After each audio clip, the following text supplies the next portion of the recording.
Hello, everybody. You're listening to It's Not Only Football, Friday Night Lights and Beyond. Today, we're talking about Season 1, Episode 11, Nevermind. Zach? Riggs and Landry start a book club. Street and Lyla watch quad porn on VHS. We literally never see Tyra. Smash doesn't utter a word, and Matt's dad comes home from Iraq.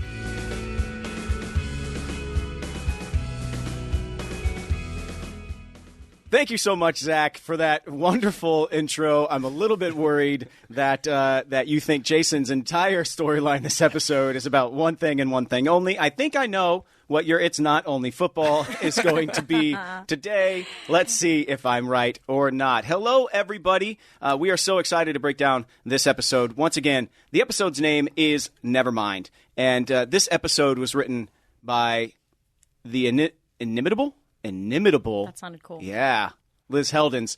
She wrote Wind Sprints for fans out there who have already been listening and watching along with us. Man, she just gets it. And she really gets a lot of like the Tim and Lyla and Street triangle stuff so well. It was directed by Jonas Pate, twin brother of Josh Pate, who just directed one of the last episodes that we covevered. Were they Identical? back-to-backers? I think they were back-to-backers, which was very confusing. Are they identical? They are identical twins. Cool. Zach, Yes. it's because you wrote just such a glowing recap of the episode, as we are wont to do, if this episode was not only football for you, what was it? Well, this one's tricky, you know? I think everybody's going through different stuff in this one, right? Mm. Riggs is having to step up and have some responsibility and do his own work. Matt's trying to figure out how to, like, live with his dad around and that pressure, and, you know, Coach is coaching, and I'm so bad at the segment. Coach is coaching. I'm not sure that Riggs is getting pulled off the way you think you're pulling it off. I'm appreciate the effort, though. Wait, you would prefer that he says the full Riggins? Well, it's just it needs to get. Maybe you'll get a better mouthfeel for it as we go, but it feels really specific. I hate that word. Isn't it the Mouthfeel worst? is one of the worst words. The fact it's one word too. Like what? Who said that was okay? Yeah, let us know in the comments. Is mouthfeel a bad word? How does it actually feel? And In if you your have mouth. worse words, go ahead and put them in the comments as well. If we just say, I'm just trying to get my mouth around. Okay. So mouthfeel better, is, definitely. if it's not only football, mouthfeel is Zach's answer. And we're moving on. May, what is your It's Not Only Football? Listen, I hate to agree with Zach, but I will say it's tough to sum up this episode in one thought just because there is so much going on. But I think, you know, and I've said this before, but I think something that the show does really well is like including you in on that feeling of pressure. The pressure that everybody was feeling, I was really feeling. And it just felt like the walls were kind of closing in. And, you know, I also just have to say that I thought you guys both looked really hot in this episode. Ooh. Yeah, like you kind of have a flirty thing, and I was like, look at you flirting, and I like that, which is weird because usually you're like my dad, principal figure across the table from me, Yeah, in I'm in like my a good principal's way, seat like a again. hot dad, but still. And then you looked really hot. Oh, thanks. I think because I noticed I wore a hood a lot in this episode. It's covered up. I was like, it's good to not see so much. For me, if it's not only football, I mean, look, I've said an episode was about Applebee's once upon a time. This episode for me is about one thing and one thing only. That's Nirvana. Yeah. Okay? That's what this Nevermind. episode is for me. And I'm going to galaxy brain this for a second. It didn't hit me until I was watching the episode again. And there is a scene where Herc is talking to Jason Street after Jason goes, how do we have sex? And Herc's like, what is going on? And he says basically, you are a newborn infant baby. And what is on the cover of Nevermind the album? A newborn infant baby who is going to have to learn how to do everything as it goes through its life. Galaxy Brain, Big Brain by Liz Heldens and everybody else on the episode. Man, there are some major storylines in here. We've got, like Zach said, his father's homecoming. We've got Street adjusting to being home and not doing so very well. As far as the maturity level, we've got a new blooming friendship, which I freaking love, with Landry and Riggins, and of course the game is a big deal. But it opens the episode, I guess, in UC Street, and he's awake before the alarm goes off. He gets his pump on. Yo, he's angsty. As He's you- an angsty teen. As you get older, do you do this more and more? Do you wake up before your alarm goes off and just look at the clock? Yeah. I have one of those like alarms that like wakes you up gently because I used to just have like the loudest sound and my entire day would be completely ruined because I was so scared, like jolted awake. And so now I have one of those ones that's like, Ooh, come on back. Like it's like a really quiet, those are like nice. I used to have one that was like it was called Siren Song, and it would go. Ooh, ooh. No, Guess who is not on Up Here? The musical show. The musical show coming up March 24th, actually. I love this opening, and then the script. Quick under review. It's actually Slam and Sammy Mead is speaking over Jason's entire morning routine. You know, the brushing the teeth, the working out, all that stuff. They took that out, and again, the music supervisor is just crushing it. They picked this incredible Tom Petty song, "Saving Grace." And it's just a whole song about you aren't who you thought you aren't who you used to be. And you're searching for something new. And you just keep on running. You keep on moving. You keep on pushing. And it's just this wonderful Well, no, I just want to choice. say it's a great song choice, as we've talked about. We often have on this show. I got to say, for a show that wasn't a huge, massive hit, we apparently had a huge music budget. Yeah. Because we have good songs in the show. That was We get the a same Tom with Petty Parenthood. show. They really cared about the music. Like I was always like, how did we get this? Like how did we? They really, and it makes a huge difference. It feels like really substantial. Yeah, usually get some like weird, like generic pop Yeah. song that Some nobody's ever heard. Yes. I mean, you never know. It You might get be Zach's Siren alarm Song. in the background, siren song. But I love this moment because, and you know, everybody at this point that listens hopefully heard the Coach James Gumbert episode that we did a few back. He was there that day. He was helping me. Oh, man, figure when out watching this, I was like, oh, is this the scene that Coach was telling us about how you would try to have sex? Oh, yes. We will get to that in a second. But as far as all this workout stuff, this is like adaptive workout stuff. I mean, I've got these cool little hooks that go around my hands to make sure I can do curls and all this stuff. And you just see that Jason's out there just grinding. He's not going to let this crush him. Well, he grinds this whole episode. I mean, when you have your Nirvana temper tantrum, and then you My first wheel punk band in high school. 4 miles, Yeah. and you're wheeling all over the place in this episode. I'm sorry if that sounds like insensitive. No. I mean, it's what he does. I mean, It's awesome. It's kind of. I love that they cut another scene from the script where his mom chases him out the door, and she's like, "Where are you going?" He's like, "I'm going to get my Nirvana CD," and she's like, "But it's not safe out there." And he's like, "I'll be fine. I don't want to ride." And he's like, she just lets him go, and it kind of just sets up the fact that you just see Jason Street wheeling himself all over the 4 town. miles. I Yeah. couldn't even. I haven't walked 4 miles in maybe ever. It's Well, really this is a far. dumb question. Well, I don't know. Oh boy. I'm so sure I'm going to offend someone. Or is it hard? Like, is it really hard to go 4 miles? I guess it would depend on the terrain. Yeah, I think the first thing that people don't understand is that the chair that I have, the chairs that you actually live in, are so light. Like when you're at the hospital and they put you in one of those, like if you have a surgery or if you have, outpatient or whatever, and like the nurse puts you in a wheelchair at the hospital, and it's like that heavy, like the heaviest thing you've ever seen in your life. And those things are hard to maneuver. The chair that I'm in at this point, that Jason Street is in at this point, is incredibly light. I mean, I'm talking like under 20 pounds. Like this thing is super light. And they fly, man. They really fly. And it's a lot easier to move yourself and push yourself. I don't think they got much by somebody like Coach Gumbert that he would be like, no, this is not ever going to happen. I'm sure we stretch the truth sometimes. Maybe 4 miles is a little far, but at the end of the day, capable. And you're pissed. Yeah. You got to get that CD. Street is capable. And what I love about, the moment with his mom, look, I did not like my character when filming this episode. Have you ever filmed an episode and you're like, I just don't like my character. I hate all of this. I always try to find a way to make it likable.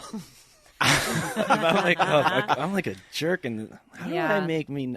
I mean, even when I did Good Girls with May, I was cheating on sucked. my pregnant wife, and I was like, how do I make the but with audience me. like me? Everybody but with you. understands because it's with me. You know what I mean? You just have to find something true about it. You have to make it make sense to the character, and it makes like perfect sense that you would cheat on your pregnant wife with me. Right. But he screams at his mother, and as hurtful as the aggression is towards her, you see just in that little moment that she understands this is not about her, even though she's the target. And that's the tough thing about being a parent, is having to understand that like your children are just craving boundaries, and they're craving someone to take care of them and push back so that they know how far they can go.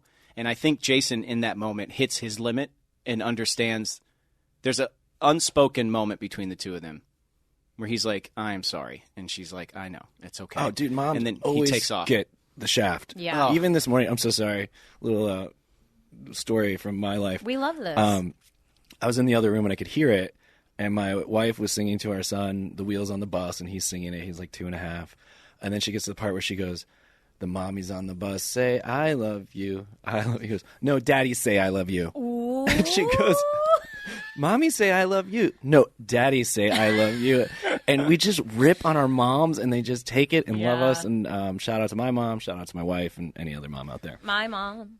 My mom in the show you're going to see a lot more of coming up, and Kat Willis is awesome. Yeah, she's great. Just incredible. But yeah, I wheel myself all the way down. I've still got enough energy once I get into the CD shop to... Can I say one thing also about this CD shop? It's early. And we find that out in a minute because someone comes along and is you have an unfortunate, more fortunate run-in with someone. Yeah. You want to say It's a who? convenient run-in. It's a 24-hour CD shop. Yeah, but like they For say sure. literally like, I'm sorry, but Lila's in there. You run into Lyla and she's shopping for a CD and then her friend comes in and is like, we got to get to school. And I'm like, so you came in at 7 a.m. to get a CD? No. before you go I to don't school? think it's 7 a.m. I think Jason... He got up at 6. He did his workout. I don't know how long that takes. He did his shower. lunch break. He ate. It's lunch break. This is lunch break. And if you're... She was like, I just got to get there and get that. What, you didn't have off-campus lunch? She did a little off-campus lunch. She went to No. go I get remember, a little... I remember They when didn't Dave let us Matthews out. Band, before These Crowded Streets came out, I left boy. during lunch to pick up that CD, came back. We were like, yeah! You know? And great No, album. they locked us Lila in. They were went, like, you're not going anywhere. Lila went to get her Jars of Clay CD or something, and Street's Is that what there it's looking called? for his Nevermind. Yeah. I don't know. She's, good church. Clay. Church girl. Oh, we talk about Clay Clay Aiken. Aiken. That's right. You're Clay so Aiken. flirty in this scene, and it's really cute, and it's hot. I was like, oh my God, the tension. Well, he's released a lot of this aggression on his 4-mile ride. Yeah, and and he I got do a this pump nifty on in the little morning. spin. You see my little spin move? Oh, I saw it. Yeah. Believe me, it read. It Ooh, played. It played. Big It played. time. That was one of my favorite things that I got to do this episode. But yeah, that scene it was just good to work with Minka in the original way that Yeah. I Where it's was fun. working with. It's nice Minka. to see what they had and like this kind of like you get a little glimpse into like, oh, I see why this works and why it's worth fighting for both of them. There's like a really like cool, sexy, sweet familiarity. Yeah. And it's cozy. And I think both the characters feel it too. It's just like things have been done, pain has been inflicted for sure between the two of them, but I think they don't have to now be beholden to what the town thinks they should do, or they're not looking over their shoulder like they would in the pilot. So now you're really actually seeing real Lyla and real Jason actually talk to each other, and it was cool in that moment. Like, No, I wrote down in my notes that the attempted sex scene is actually very charming and sweet. It's not. Yeah. Sometimes watching people make out or whatever on screen is very uncomfortable. Right. But this was. It's like you saw those two kids who were in love and cared about each other, and it wasn't that makeup sex scene. It was more like we love each other and this is fun and. Yeah, it wasn't like, oh, my hormones are just so raging, I couldn't help it. It's like there's like still like an ode to this like idea that what you guys have and had is bigger than the occurrences, that the circumstances they're going through, which I think is like really, you speak of immaturity with your character, and I understand, but I do think like the concept of being able to sort of almost separate these things that happen that, made sense as to why these happen. And you're not saying, oh, this is changing everything, or this is forgiving everything, or this is making it this way. It's like you're just sort of making your own choice and your own decision to kind of acknowledge the, gravity of this thing that you guys had. yeah, and unfortunately, the scene doesn't end. I want Zach to but- say, can you read your notes about this scene? Because I'm seeing some stuff over the shoulder that I feel like know are pretty which good. The sex scene. What happens? I said, "How do I have sex?" No, You said ding dong. You wrote a. oh no, that's what Herc says to him. That's what Herc says Got to it. me He later. says your ding dong was trying to protect you Right. from yourself. Yeah. Yeah. I love that. Yeah, after it doesn't work out well, but there's such a nurture Sweet. in Lyla in that moment at the end of that scene, and she's seeming like she's really going to be there for the long haul, like she's hoping to be. But then the Herc and Jason scene, Jason So just comes out with it, right? Mm-hmm. Like, How do I I have sex? have sex? I love a that you question have we've someone all like asked. that. You're still asking. still we're going to let you know asking. after this episode. So let us know in the comments. I love so much that you have Herc. Like, the more that this bond forms and the more that, like, it shows how you have this person you can go to ask these really complicated questions, it's just, like, it's such a relief. Yeah, you know? and he's really now being established as basically Jason Street's Billy Riggins. Like, the big brother figure he never asked for, but now he's kind of saddled with, and he has no choice because he doesn't know anybody that understands what he's going through, like Herc. 100%. But yeah, Herc's. I love when he's like, well, who is it? And you're is like, it? It's not a big deal. And he's like, yeah, he's just like, not Lyla. No wonder it didn't work. Your Yeah. Punk's trying to protect you from yourself. It's really good. But you could tell that Herc cares about Jason, but that he's not afraid to call him out.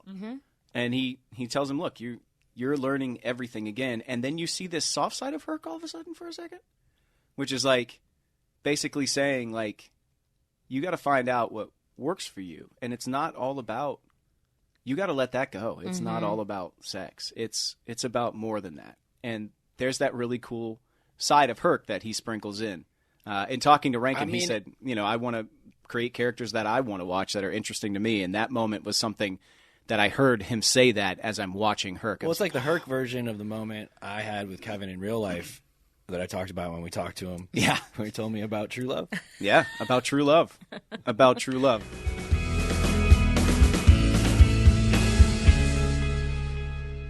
Yo, I love wine. I got married in wine country. I go to wine tastings and everything is great. And then I come home and I go shopping and I am lost. I have no clue what to buy, or I randomly buy something based on the label and it tastes like crap. Or I just end up buying the same old tired Pinot Noir over and over and over again. Then I found First Leaf. It's America's most personalized wine company. And First Leaf takes all of the guesswork out of wine selection. It is so easy. You just take this short taste quiz and rate the first few wines that they send you. And then First Leaf will use your responses to curate a customized selection of delicious award-winning wines based on your personal preferences with 96% accuracy. You'll get a variety of new, exciting wines delivered right to your door, each bottle priced lower than what you'd pay at a wine store. You can get to choose when you receive your wine. Every selection is backed by First Leaf's satisfaction guarantee. My first box showed up and I found out I like Super Tuscans. I didn't even know what a Super Tuscan was. Apparently I'm into Pinot Grigio. Who knew? I thought that was something for old ladies. Apparently it's something for young men too. Sign up today and you'll get your first 6 bottles for $39.95 plus free shipping. Go to tryfirstleaf.com/FridayFootball. That's tryfirstleaf.com/FridayFootball to get your first 6 bottles for $39.95 plus free shipping. Tryfirstleaf.com/FridayFootball. Award season is upon us, where some of the best films and TV shows from the last year are going to be honored and recognized for their excellence. But I'm going to tell you, it takes a massive team of people, each with their own set of specific skills, to make these films and shows so successful. It's like if you're hiring for your own business. You want the most talented people on your team to make your business successful as well. Award-winning, you can say, which is why you should use ZipRecruiter to find them. And right now, you can try it for free at ZipRecruiter.com/FNL. ZipRecruiter's powerful matching technology zooms in on the leading candidates for your job and those skill sets and puts them into the spotlight. Additionally, ZipRecruiter offers show-stopping labels that speak to job flexibility like urgent, training provided, remote, and more. ZipRecruiter also lets you roll out the red carpet for candidates you're really interested in by sending them a personal invite to apply to your job. If there was an award for easiest hiring, it would go right to ZipRecruiter. I'm telling you guys, 4 out of 5 employers who post on ZipRecruiter get a quality candidate within the first day. So go see it for yourself. Go to this exclusive web address to try ZipRecruiter for free today. ZipRecruiter.com/FNL. Again, that's ZipRecruiter.com/FNL.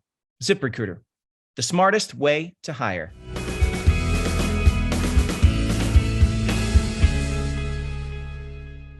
The next time you see Jason and Lyla, though, It's not only football. Oh my goodness! Oh, this is great. A la Zach Gilford. VHS. I mean, this was 2006. No one's renting But VHSs. there's a new. She found what she could find, and That's it's from true. the '80s. Yes, the woman's in a business suit, but I feel like it's. I also have to comment that it's sort of she was giving me a very Nancy from The Vow, like a Nancy Salzman vibe. Did you notice that? Have you seen The Vow, the Nexium documentary? Oh, It's a cult documentary. It's really good. I know But there's about like it. there's these they do these videos and they show their like training videos and Nancy Salzman's like does them and it's so similar. She's like, "Hi, welcome to the well, your new life isn't what you thought it would be." Like it's such a specific like hostess 80s vibe. Yeah, it reminded me of the videos you see in the Dharma Initiative and Lost. But she's just explaining this completely foreign thing.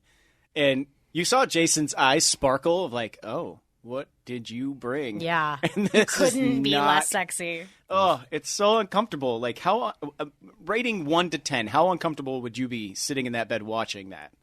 I don't think I would be. Me either. I Really? like to learn about that stuff. Yeah, well, because it's clearly an amuse-bouche to getting down. What? Don't say amuse-bouche. Oh, thank you, Zach. That is really Thank you for that. tasty. That was lovely. Not even an I would know where appetizer. it's leading up to, Right. potentially, so that would get me excited. And it's information, and it's almost like better to have it be clinical, like instead of it being somebody like, "Ooh, yeah, look at the way I'm doing this." Like at least you're just like learning, and then you can take it. And yeah, make it learning sexy. is sexy. Knowledge is sex appeal. Now he's all Look worked at the up. brain on that one. I mean, have you heard the recaps I write? They're poetry. At the end of the scene, though, she's like, it's going to happen. We're going to do this. We're going to make it happen. And it's like, Jason is such at a loss. Mm-hmm. He says just another, again, don't like Street in this episode. Hit him with it. If you want to get laid so bad, call Riggins. Wow, it was really thrilling to have that line delivered into my eyes. I'm not going to lie. That was exciting. I was like, trust me, I've tried. He's not taking the calls, okay? We're still working on it. Everyone out there, just so you know, we have not stopped the quest to get Thank you. Taylor on this show and Well, look, finally I mean, have don't- May and Don't be and mad at Kitch meet. Street, because Yeah. this poor kid, he's having trouble in that area. I was saying in that moment, I think why I didn't like it is because like he's kind of invited Lyla back in, and I think you can't just once you silently or verbally forgive someone for something to then be that crass and It's a little below condemning the belt. is I just felt like that was below the belt. But you it's- disagree. No, it's not that I disagree, but it's like, again, big picture, I understand it. It's like, it's sort of like the lashing out when you take it all in context. It's like, sorry, but like you do have a right to be not perfectly together and responsible and like mature all the time about everything that happened. And like she did do this thing to you. And again, I'm not saying it's the most mature, responsible way to handle it, but like it's your emotion flaring up. And like I actually do think she kind of understands it. Like she does kind of in the same way we were saying, like not taking things personally. She is sort of able to be like, well, this is a thing that's happening of our circumstance. Like that makes perfect sense. What I love about this though is that these two are growing. You see actual like real growth. In I mean, Jason she's and Lyla. growing. He's not. That's Hey-o, the problem. but Jeez, come on, give me some Lord. skin. She sneaks through his window very clumsily, but it's such a great callback to the Kitch sneaking through her window. It's also another one of those great on the nose symbolisms because she's like, if we're gonna go out, we're gonna go out with a bang. Like we're gonna bang. Did she say that? Oh my god! I felt like it was implied. Where is your head this episode? By the way, Excuse him for recapping they didn't. exactly what's happening. I think That's we only great. shot that scene, the dirty quad porn scene, like twice, and they actually did not show us the tape until it was go time. So we really didn't That's know what great. we were watching until like Genuine they reaction. put it on, and both of us were like, what can they possibly show? It's just like going to be over the TV to us. Like they're never going to, like, what are we going to see here? We had no idea. And then I think we were both like, what is this? And that's, I It's think you fun can when feel can that do in the scene. like in acting, And when then- they give you something to like actually genuinely react off of. In the last scene before we leave Street, they, when she says, I love you, and Jason says, I know. Look, I got another one. These line readings directly into my face. I'm obsessed. I know it's been awkward. He's been doing them to me. It's Yeah, I'm yeah. glad to Zoom. be back. Does anybody know what movie that's famously from? it sounded I love familiar. you. I know. Star Wars. Jeez, I was gonna say Louise. Are you Brokeback kidding Mountain. me? I actually that was like I don't want to quit you. in the I've never seen Star Wars. in the script it says I Don't know say I that. love you too. That's not true. I've never seen Star Wars. What? You've never seen Wait, Star Wars? that's egregious. Sorry, guys. We gotta pause so we can go watch Okay. all the Star No, Wars. we're gonna have to do a series with Zach. Zach's first time watching Star Wars. I can't wait. But in that moment, though, in the script it says, I love you too. It's just going to take some time. And then, of course, we just decided to say, well, I pitched. I was like, can I just say I know? It's much better. And then Jonas looked at me and went, are you trying to get a Han Solo moment? Are you trying to get? Wow, And he gotcha. I said, no, I'm not trying to get a Han Solo moment. But if I have one, But I then- just feel like this is right for the character. He's like, I see right through you, but I actually think it works in this scene. It really does work. And it only works because Minka's silent response is so lovely. Anyway, so that's it. I mean, Street, Lyla, a lot of stuff happening, a lot of stuff not happening. And that, I think, is going to take us to actually what is, for me, The big one. way more meaningful, way big one. way meatier. It's this guy over here in the cock hat, believe it or not. Your storyline is ripping this one. Henry Saracen coming home. Henry Saracen. I was like, okay. Yeah, it's so cool, too, because in the kitchen, it's like, you're in there with Grandma, and you're having a usual morning and the thing, and she's sort of saying, like, oh, your dad will help you, and you're like, Grandma, no, like, he's not here, etc. And you're like, it's not happening. And she's like, no, just go get the bags. And you're like, Grandma, I can't. And then you hear the car door, and you're like, who the is that? And then you go And then out my there voice cracks. Well, That I was saw that great. on your notes. I was going to give you a free pass to skip But, it. But it's exactly what keeps happening to this kid, though. It's like every time you think he catches a break, I know. it just makes it things worse. And his poor kid and his dad, he You're comes so to vulnerable. practice. You're like, Dad?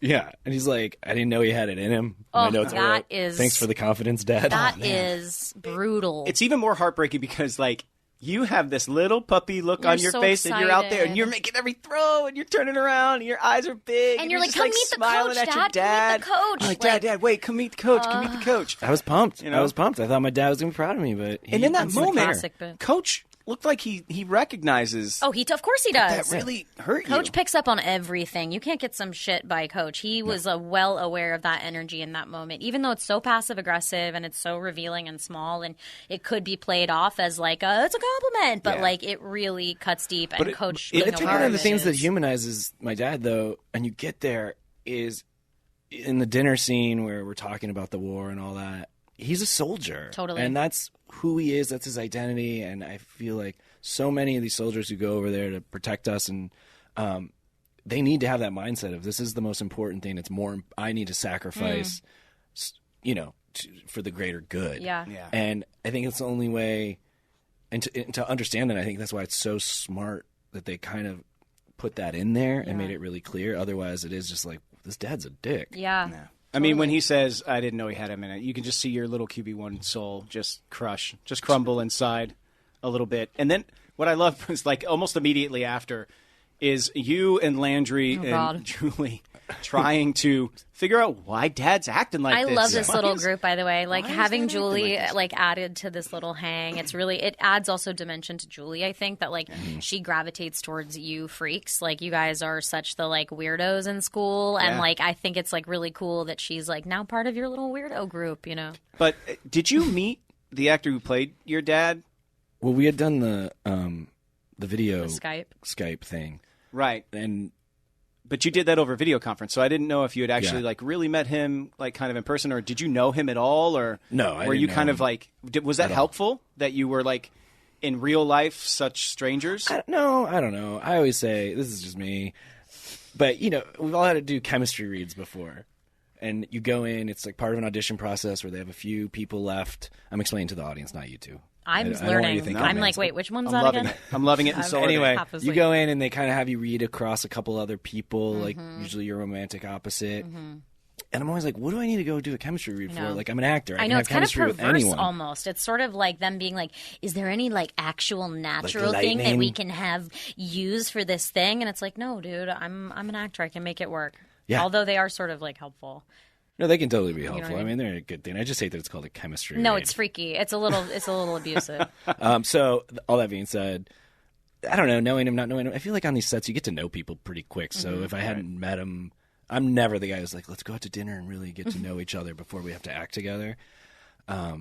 So, you pretty quickly, you're on set with someone for a whole day and you kind of Yeah, know you're each sitting other. around. Yeah. you see your dad just completely lose it on Luann after she sets fire to that sucks. This made me so pissed. It doesn't it? Nobody. If anybody speaks bad to Luann, we riot. And she's so sweet. She's shaking, and he's like, "Why are you so nervous?" I'm like, "How dare you?" But it's just, again, it speaks to, I think, exactly what you said of like this different world and this different method of communication and boundaries and strictness and tough love and, you know, like clarity and understanding. And then you have this like incredible like softness and sensitivity and patience and like kindness. And I feel like that is like, it's really difficult because I've had a few situations where I've had to caretake someone in like a, you know, that's older and like it's sort of dementia and whatnot is setting in. And it can be really difficult. And you watch the toll that it takes on your loved ones. It's like, it's not just like an easy, like, I'll just be nice all the time. There's a lot of like, it takes a lot of energy. It's a really hard thing to do. And so the way that you're able to do this as a kid with such love and patience and care and understanding, it's like Saracen's the shit, man. Yeah. But I also, it's in that moment, I also see the fear of a son who is watching his own mother start to deteriorate. Right. And it's one of those things where like Matt has been there every day. And if you're around someone, you see as this starts gradually, all of a sudden, and this is his normal, as opposed to my father who's coming home and was like, "What is going on?" Yeah, totally. Yeah. And that was it's really painful, really, really tough to watch. But you know, kind of sets up like just how jarring all of this might be for, you know, your dad as well. And then he's like, "We've got to solve all of this. Throw her in a home, or I'm going to send you to live with your aunt in Oklahoma." Oh my god! I actually, spoiler, but. Is it a finale spoiler? No. Okay. No. But I had a flash to a scene. At some point, Grandma does live with not me. Okay. And I instantly was like, does that happen now? No. So stressed. I was so in the stressed. moment, I was like, no, I don't want to watch that. In the moment when, you know, because Pete gave us that speech after the pilot, like, if you're not in Dylan anymore, you're not on the show anymore. When you read, "I'm going to send you to Oklahoma," were you like, "Oh, God." The great Oklahoma in the sky. You just want to get rid of me. The great Oklahoma in the sky. But all of these things, they all lead up to just one incredibly powerful scene. Yes. During the football game, you're not playing well. Nope. And that football game happens to be against... I don't know. Who was it against? The Westcott Warriors, who are actually the Round Rock Westwood Warriors. Round Rock, Texas. Westwood is the school. Okay. And for everybody out there who loves the segment, which is almost everybody. This is where I take except my for nap. 2 people that I'm in this room I think with. they call this a fan favorite. You know, but they talk about how there's only 2 games left in the season. This is huge. One more loss, you're out of the playoffs, all that stuff. So the pressure is on not only you, but Coach, who has had a lot of accolades being thrown his way. Top 10 coaches in the Top nation. 10 They're coaches massaging in the him. nation. It's getting... Side note before we get... The man who delivers that information, the assistant coach that walks up and gives him the magazine. Crawley? That's Coach Tim Crawley, who was actually a Big 12 referee and our equipment manager for all the football team and stuff. And then they just put a mic on him, and they're like, "Hey, you're a coach now." It's amazing. And it feels supernatural. It feels like it's a part of He's the one of the nicest thing. guys in the world.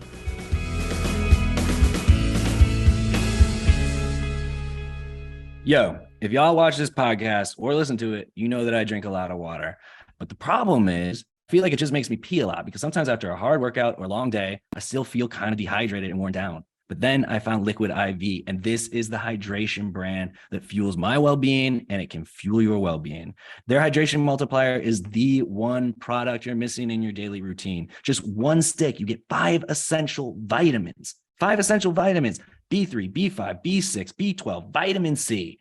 And it's 2 times faster hydration than water alone. Use it first thing in the morning, before a workout, when you feel run down, after a long night out, on long flights, whenever you want. I drink it on the pickleball court, okay? And my serve is looking awesome. There's so many things I love about Liquid IV. One, that it doesn't feel like it just makes me pee. Second, all the flavors. I mean, they got Concord grape, lemon lime, pina colada, but my favorite, definitely tropical punch. And I know flavors are a controversial thing. I was never a grape person growing up, but I gotta say, I like their Concord grape. I didn't like lemon lime. I love their lemon lime, but I've never had guava, acai berry. This is some next level stuff here. 1 stick of liquid IV and 16 ounces of water hydrates you 2 times faster and more efficiently than water alone. With 3 times the electrolytes of traditional sports drinks, it's made with premium ingredients, non-GMO, free from gluten, dairy, soy, none of that's in there. Liquid IV is on a mission to change the world, and not just by hydrating you, but it has donated over 36 million servings in 50 plus countries around the world. So they're trying to hydrate the world. Don't just pee, Liquid IV. Grab your Liquid IV in bulk nationwide at Costco, or you can get 20% off when you go to liquidiv.com and use code Friday at checkout. That's 20% off anything you order when you shop Better Hydration today using promo code Friday at liquidiv.com. There's one thing all great teams, coaches, players, even podcasters have in common, and that is preparation. Planning is key in everyday life as well. And a great way to be prepared for the unexpected is to join Air Medcare Network, America's largest air ambulance membership network. Air Medcare Network providers operate state-of-the-art helicopters capable of responding to critically ill or injured patients in need of emergency medical transport, whether you're at home, on the field of play, or out and about. But when you're an AMCN member, you won't see a bill for your flight only when flown by one of their providers. That's right. You pay nothing. Join Air Medcare Network's more than 3 million members. It's just $99 a year. And right now, our listeners get up to an $80 MasterCard or Amazon e-gift card when they join and use offer code FNL. Make sure the Air Medcare Network team is protecting your family and your finances now. Visit airmedcarenetwork.com/FNL today. That's airmedcarenetwork.com/FNL. Be prepared. Get free stuff. Win-win.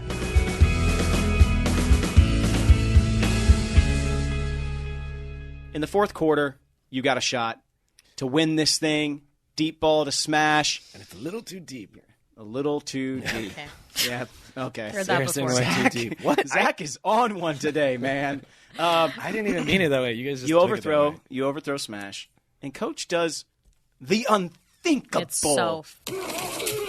What does he do, May? He says, "Get out of there in front of your dad," and makes that other man that I think's name is Brent, who was hurt initially on his leg. No, Brent West. It's Westcott. Brent Weston. Weston. Yeah. Weston. He says, "Brent, you get in there." Yeah, so What do then you? He says, "Saracen, what are you doing?" He sends and then in he this makes him go in Tom there. Brady looking guy who's slinging passes like Patrick Mahomes.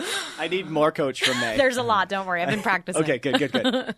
Anyway, then he wins the game for us, and I throw a fit in the locker room. I'm not very happy. Well, Not the locker room. Your feelings in the are parking hurt. lot. Yeah, the But- parking lot. That's what I meant. Oh yeah, know, the the thing parking is- lot scene is insane. The thing is earlier in the episode, Tammy, who has her own storyline we'll talk about next, challenges Coach and says, you need to stop looking at your football players as players and look at them as people because you don't. And she challenges him, and he's like, I look at my players as more than people.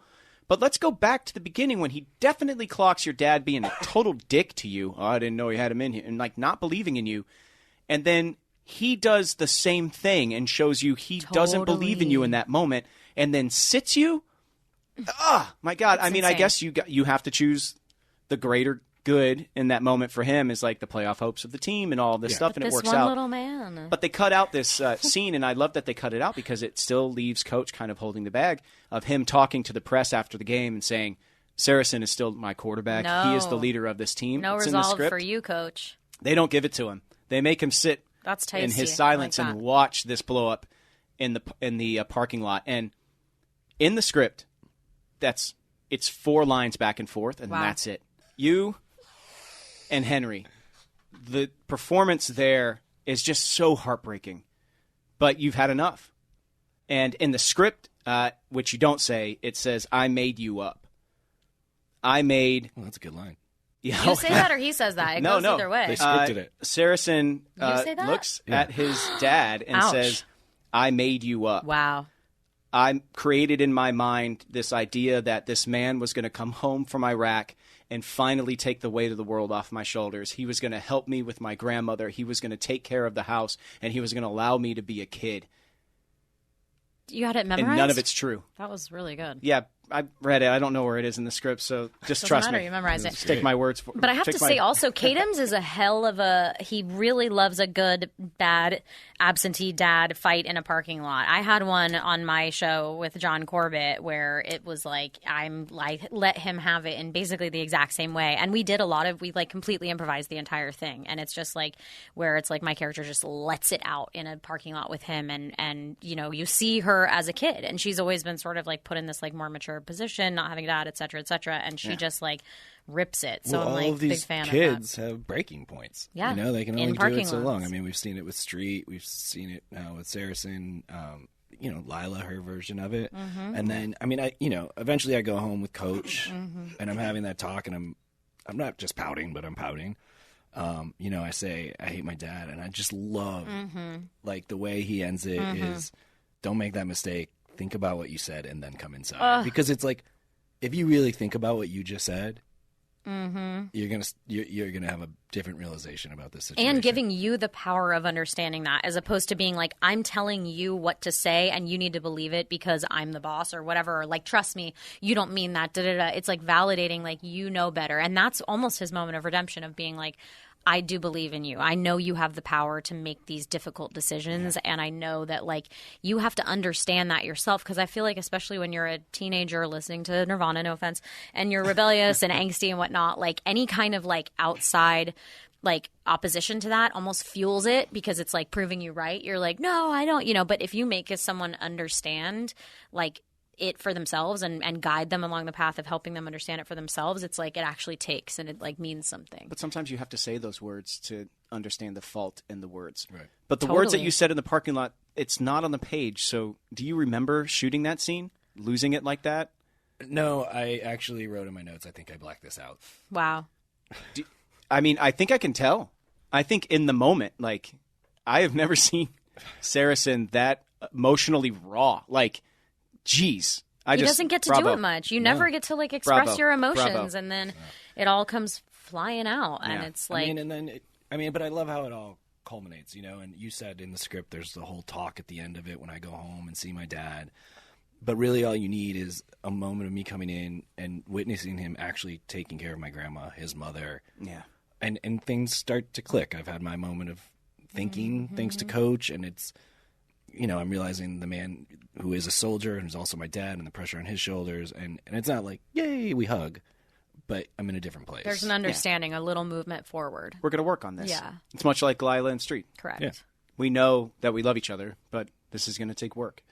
But you get to see. I think this episode's about work. Oh my god! Oh my god! Here we go. Hold I on. saw it click. I was like, something's coming. This is a perfect transition into the next. Yes, most it exciting is. Oh my god, I'm so episode. proud of you connecting dots. It's because I'm back. It's the work you and Lyla are doing. It's the work I'm doing with my father, and Go, it's baby. the work that Riggins is not doing. That's my boy. Good job. And I got to tell you, this is. It's so tasty. Oh my god! I love this Every one of storyline. these scenes are so fun. They and, really are. I just love it. I love again, Jesse or Landry being the person who has the balls to call out a football Yes. player. Oh, yeah. And you've watched him essentially be a rally girl to him. Yeah. And read him a book while he works out and Yep. all this, blah, Yep. blah, blah. And then he's like, what the f- is wrong with Yes. you? Like, there's nothing He gives in it there. to him good. Yeah, he gives it to him And I love good. how he doesn't say because he does, the way he does it is he's like, Mice and Men, he's like, this book is about these two friends and the thing, and this horrible thing happens between them and they can't forget. He's like, and I love how he's not like, it's you and Street, but he's like, Yeah. isn't there anything you can find from this, you idiot? Like, he sort of like tries to like guide. He's like, come on. He actually does the same thing where he's like, get with me here, bro. It's exactly your situation. Find this, feel it, live it. It's really chic. Yeah. I mean, Then when he shows up to the concert, and wait. Oh my we God, have yeah, to, it's so we have to funny. say, yeah, this episode, probably the biggest thing that happens is the introduction of Crucifixorious. Yeah. Ripping. Yes. We love Crucifixorious. And what were they? What is it? What does he say? His name almost was. Well, they're sitting at the lunchroom table, and he's like, "Yeah, it's either Crucifixorious or I was thinking maybe Stigmatolingus." And he's like, they're funny. both dumb. It's like, okay, yeah, you have an opinion, and I would prefer if you keep it to yourself. Yeah, but their relationship, but they're forced into this budding friendship by Tammy. And is she overreaching? No. as a guidance counselor, or is Absolutely she? not. She's getting him a tutor. Yeah, I think it's cool. And I mean, it does sort of like allow, I love how in the beginning, you know, when she first comes up to Tim, he's almost proud about the fact that he doesn't do his work. He doesn't read the book. He doesn't give a shit. He has somebody else doing his thing. That's where he derives his pride from. And I love how at the end of this, when you sort of see the results of their studying and their, you know, relationship and him actually applying himself and trying to pull him up to a place, which I think, you know, a big thing of his is like the fear of failure and like the fear that the insecurity that he can't do something other than play football or whatever it is, so he doesn't even try. And I think like being able to then see him swap that and derive genuine pride from something he accomplished on his own that was like his actually to hold, of like getting a better grade because he did the work, is like, it's really sweet. How much do you want to do a one-on-one with Taylor Kitsch about this episode and Riggins' growth? I stopped listening at one-on-one. I did. Sorry. Unless you want to do a one-on-one. I'm like, haven't I been through this? Yes. But then I do. So then when he shows up to the Cruise of Victoria's show, and it's to tell him he got a B-, and he's genuinely proud of himself. I used to actually teach high school, and I worked at it's called an alternative schools for behavioral disability kids, and they kind of just been like written off or pushed aside.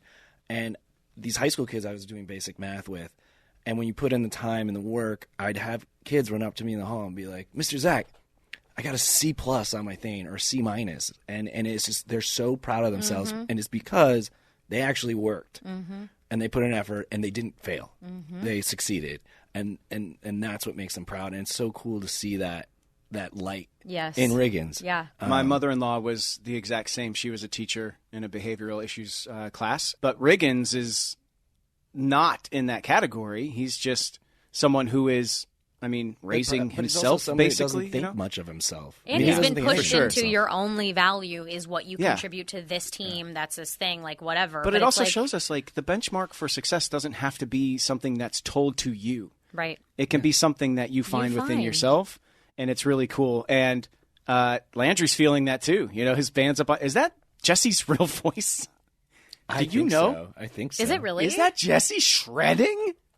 He's ripping. He's full metal. Dang it. I wish I wrote down exactly where it was, but there was one point, something after the show when they're talking, and Jesse says something that I know he made up, and you see Taylor like giggle almost.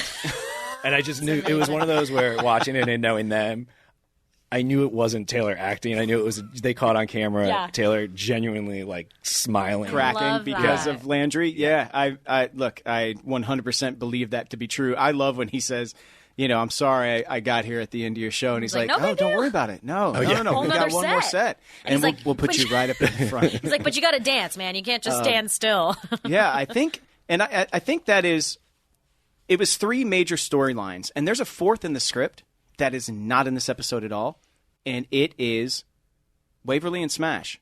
Interesting. we It's get to that in the script, and they are telling each other their secrets, where she really was instead of Africa, what he is doing currently, but it's not in this episode, and I don't think it happens for a while. So it's just, again, so don't to me, give it away. They bring the crane in, they just lift up an entire storyline and decide to go and put it in the future, and I think all the episodes are stronger because of their ability to. We have so many season. Edit. How many regulars did you guys have on the show? Because I think it was similar to Parenthood, like a lot, right? How many kids? I think 11. Yeah, we had like 18 like series regulars, and it was like it was sort of a similar process where there was like a lot of stuff in the script or a lot of things that, you know, sometimes we would film it, sometimes we wouldn't, and then it was like a patchwork quilt. They were like, you know what, this actually through line goes better here if we continue this story and focus this, and then we move this to over there. It's like you have to really sort of like thread the storylines together, and however best, you know, sometimes you realize on the day or in the editing bay or whatever that it's better to kind of shift things around. Yeah, that breath and that space allows all of these storylines in this episode to really shine. So well written, so well directed.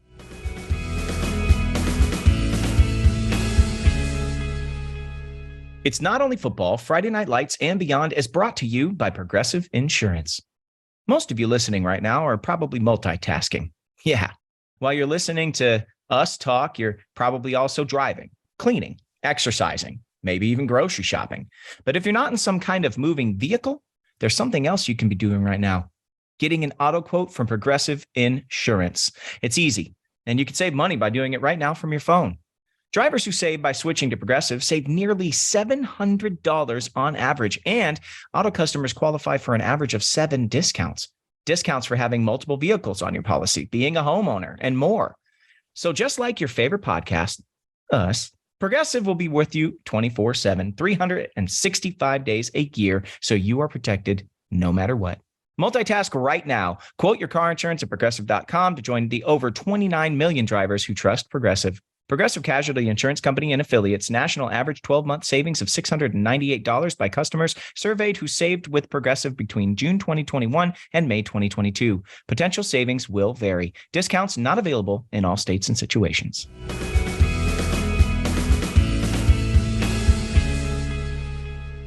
But that is all 4 quarters of the episode. We're going to shift into overtime. I know what my overtime is. What's overtime again?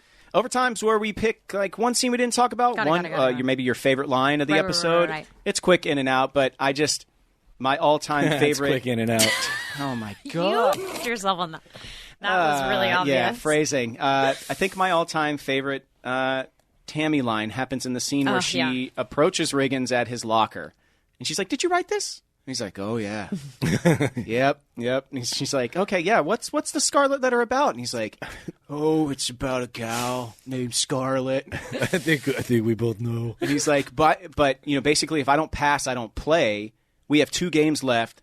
And they put all the Slam and Sammy Mead, opening stuff that they ripped out of the script, and they just gave it to Tim in this little moment where he's like, "We have 2 games left. If I don't play, we don't win. We don't go to the playoffs." And he goes, "Why do you care so much?" And she says, "Because it's my job to make sure you don't grow up stupid.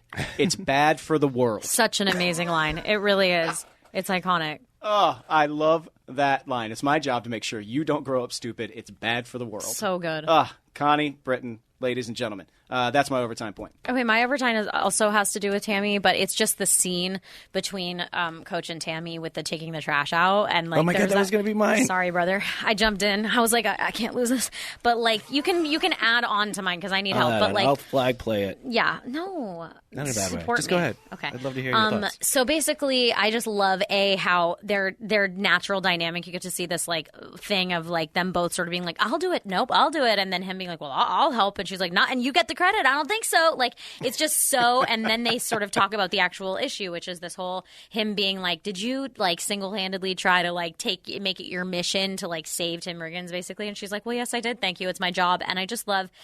There's this like they come to these sort of like this point where they're like at each other, and she's like, "I know I'm not even hearing this right now. I know you're not even trying to imply that you would want me to not do this. I'm not even gonna." She's like, it's so like, because they've had these, you can tell there's like this history and the dynamic is all underneath it, and just the way they're able to speak to each other and still have it be part of this like respectful love feeling. It's really exciting. You go. Yeah. No, the one thing in that scene, I was like, no one has an open garbage bag in their outside trash can. Like, you take the trash out, you tie the bag, I you thought put it in ripped. the trash. The screen was dark. I couldn't see. No, it was just like an open trash bag, and I was like, no, that's this insane. is so TV. Yeah. In that moment, that is Coach's worst fear. He told her as much at Applebee's when she took the guidance counselor job, and he was like, "When were you going to consult me on this decision?" But in that scene, I guess I have 2 overtime points because he gets a phone call from UT that they want him to come be the quarterback's coach. What the? I'm throwing a challenge flag. What the F has Coach done this season? I thought he was going to say it. I got excited. We've already been over a recruiting scandal with Voodoo Tatum. Not his fault. He benches his starting quarterback on a whim consistently for someone named Brent. A number of losses, including games he should have won as a head coach. And then UT's like, yeah. I'm like, that's the one thing this episode I'm like, he's in the magazine. They saw him in the magazine. Anyway, we're moving on to the press box. Today we have one question, and this is an interesting one. And listen, if you're watching for the first time the series, I'm just going to say, you're one of the few. We're assuming that most people have seen the show, and This question Must came be from really interested in this show if you're like, I'm going to watch Friday Night Lights finally. I heard this there's a question- podcast. I've seen people say that. I've Oh, seen really? For people the be first like, time? yeah, have been like, oh, somebody's been telling me to watch this, et cetera, and it's really fun to be able to watch it and then also listen to these episodes. Well, the question that we have for you. today actually deals with a past quarterback and a quarterback we haven't met yet in our podcast rewatch. The question is from Al in the Apple Podcast Rate and Review. Hey, Al. Who do y'all think intimidated Saracen more, Voodoo or J.D. McCoy? Voodoo. Not that fart sound. I can't. Voodoo or Peter Pan? I'm going to go with Hawkman. Voodoo You're gonna go or with Hawkman? the Okay. guy that I Got had it. an audition for Peter Pan with that they made us talk about a chemistry read, wrapping it up. Us both, me as Wendy, as like, and they were like, made us do like a slow dancing scene where he pulls away and he's like, Wendy, and like looking at me. And I was like in some like upstairs apartment in Burbank, like acting like, you know, it was the Neverland ship or whatever. And it was really stressful. So shout out to him for getting it, me for not, and Shout for out not to Sumter. intimidating you. But we'll get further into that, Al, when we actually get to the episodes, when we start seeing J.D. McCoy show up. If anybody out there has any questions that you would like to ask us, or if you have any suggestions of guests you might like to see in the future, or things that you love about the show, just do so. You can go to Apple Podcasts, Rate and Review, and drop us a line. You can also do so in the comment section over on YouTube. We love mixing it up with you guys over there, so keep on posting. Make sure that you hit that subscribe button, the bell, so you get notifications, and you will know when the next episode of Friday Night Lights comes out. We will see you guys next Thursday for another episode of It's Not Only Football, Friday Night Lights and Beyond. But until we do, I'm Scott Porter. I'm Zach Gilford. I'm Mae Whitman. We love y'all. Texas forever. Peace. Bye.